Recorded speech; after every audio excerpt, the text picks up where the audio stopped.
This is going to be a video tutorial on how to turn on or off hardware acceleration in the Mozilla Firefox web browser. I will be using a desktop PC for this. Let me jump over to Firefox here. I have the Firefox web browser opened up now. To turn on or off hardware acceleration, recently Firefox has moved things around. They're found in a different spot now. First thing you want to do is open up Settings. I'm going to go off to the upper right-hand corner, up to the 3-bar hamburger menu. I'm going to click on that.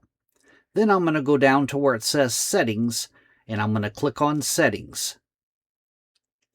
Now on the Settings page, the pane off to the left-hand side, you want to go down to where it says Tabs and Browsing and click on Tabs and Browsing.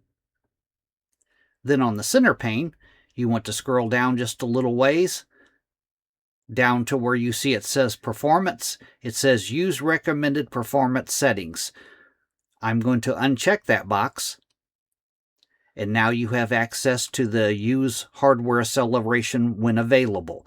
If this is checked, you're using hardware acceleration. If it is not checked, you're not using hardware acceleration. That is how to turn on or off hardware acceleration in Firefox. Thanks for watching.